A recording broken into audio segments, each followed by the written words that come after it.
सभी मित्रों को नमस्कार।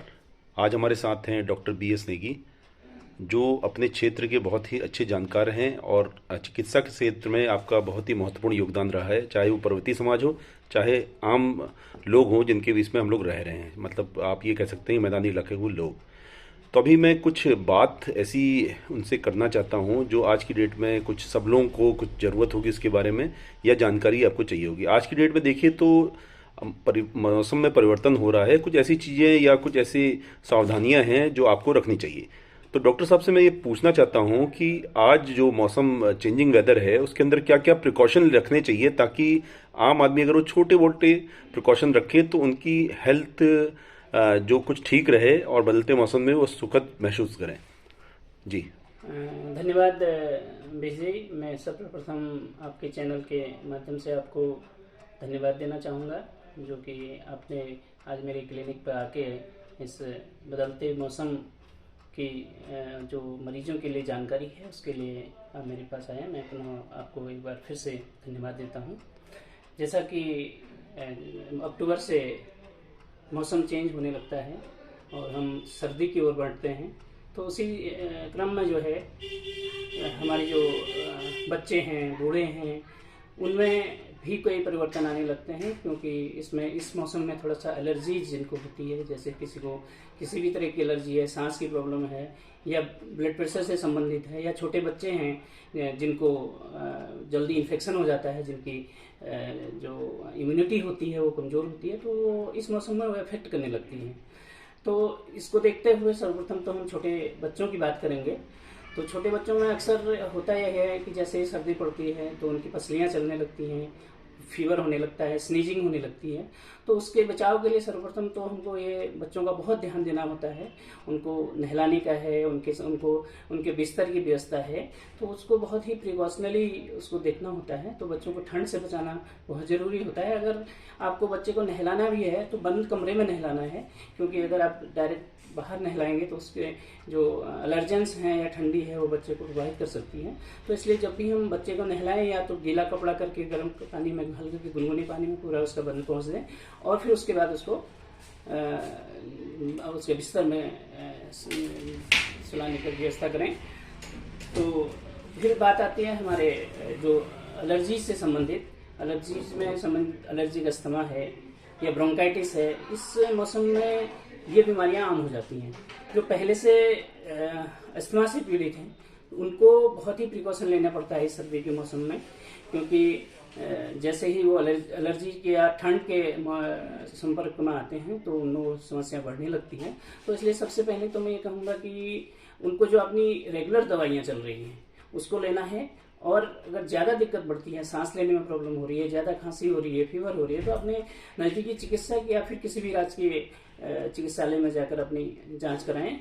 और दूसरा सबसे महत्वपूर्ण जो इस सर्दी के मौसम में होता है वो हार्ट की डिजीज से जो लोग ग्रसित होते हैं उनके लिए ये बहुत ही क्रूशियल टाइम होता है। इसलिए जैसे जो भी अगर हार्ट से संबंधित है या ज़्यादा जिनका बीपी बढ़ा होता है, शुगर बढ़ा होता है, तो मॉर्निंग वॉक जो बहुत जल्दी जैसे 4 से 5 बजे के लोग निकलते हैं, वो इनका टाइम थोड़ा सा उसको बढ़ाना होगा।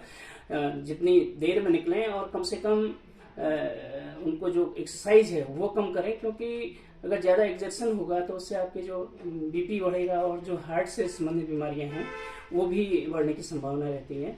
और विशेषकर अपनी जो रेगुलर दवाई हैं, जो मेडिसिन आप ले रहे हैं, उसको लेना होगा, और साथ ही प्रिकॉशन भी बहुत ज़रूरी है। बहुत अच्छी जानकारी आपने दी है। अब थोड़ा सा विशेष रूप से बच्चों के बारे में भी आपने बताया है, और जो नॉर्मल हम लोगों को जो मॉर्निंग वॉकर्स हैं उनके बारे में बताया है, और कुछ अच्छी बहुत सी आपने चीज़ें बताई हैं।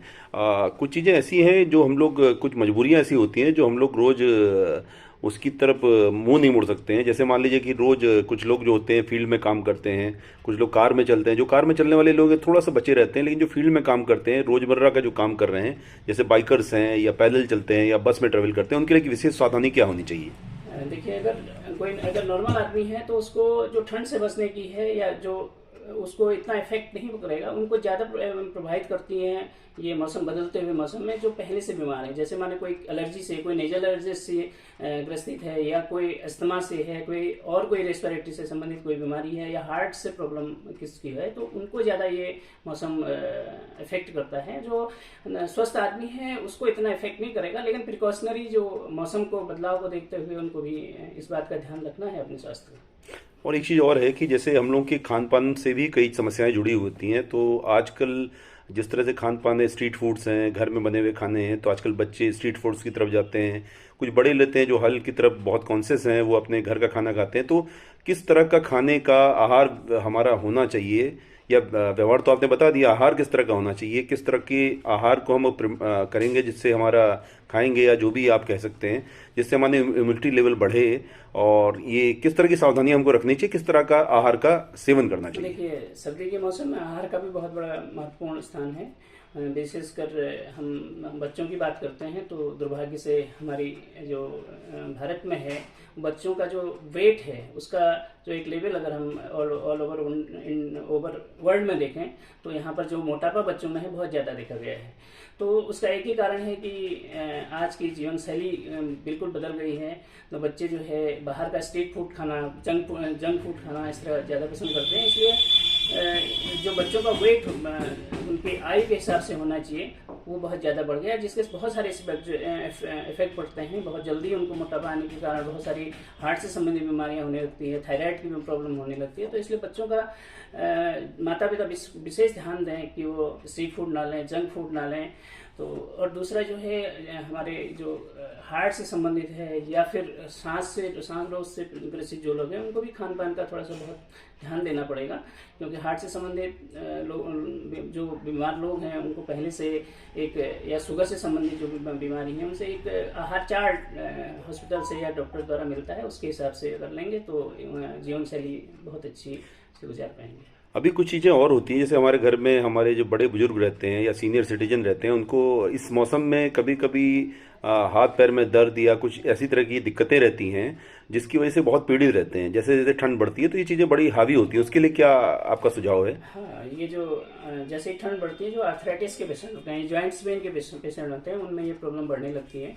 और विशेषकर जो हमारी मीनोपाज यानी कि जो माहवारी बंद होने लगती है, उसके बाद उन महिलाओं में हार्मोनल चेंजेस के साथ कैल्शियम की कमी होती है, विटामिन D3 की कमी होती है। तो इसलिए चिकित्सक की सलाह से उनको कैल्शियम, आयरन जो भी बॉडी की रिक्वायरमेंट है और जो आवश्यक जांचें चिकित्सक द्वारा लिखी जाती हैं उनको कराएं। और जो कभी भी पेन किलर अपने जो भी सेल्फ मेडिकेशन जिसको हम कहते हैं वो ना करें, क्योंकि सेल्फ मेडिकेशन से अगर आप दवाइयाँ ज़्यादा ले रहे हैं, दर्द की दवाइयाँ ले रहे हैं, तो उसमें बहुत सारे साइड इफेक्ट्स हैं, किडनी पे हैं, हार्ट पे हैं, हमारे लीवर पे हैं। इसलिए जब भी अगर आपको इस तरह की प्रॉब्लम है, आपने नज़दीकी चिकित्सक के और या राजकीय चिकित्सालय में जाकर अपनी समस्या बताएं और उसका निराकरण करें। अब जैसे आपने जांचों की बारे में बात की, तो कौन सी नॉर्मल जांच है जो सीनियर सिटीजन या 40 से ऊपर के लोगों को करवानी चाहिए जिससे उनका स्वास्थ्य इस बदलते मौसम में अच्छा रह पाए? जहाँ तक जांच की बात है वो तो आपका चिकित्सक तय करेंगे। जैसे ही आप चिकित्सक के पास जाएंगे तो वो आपके सारे सिम्टम और जो भी आपसे बीमारी से रिलेटेड जो चीज़ें हैं उसका वो हिस्ट्री लेंगे। उसके बाद जो भी रिक्वायरमेंट उनको लगेगी कि कौन सा टेस्ट लिखना है तो वो वही लिख सकते हैं। अब सेल्फ से आप कौन सा टेस्ट कराना है ये आप तय नहीं कर सकते। धन्यवाद नेगी जी, आपने बहुत ही बढ़िया जानकारी दी है जिससे शायद हम लोग कुछ सीखेंगे और साथ में जो हमारे चैनल को देखते हैं वो लोग कुछ सीखेंगे और अपने जीवन को बेहतर बनाने का प्रयास करेंगे। आपका बहुत बहुत धन्यवाद और आप भविष्य के लिए आपको बहुत बहुत शुभकामनाएं। धन्यवाद।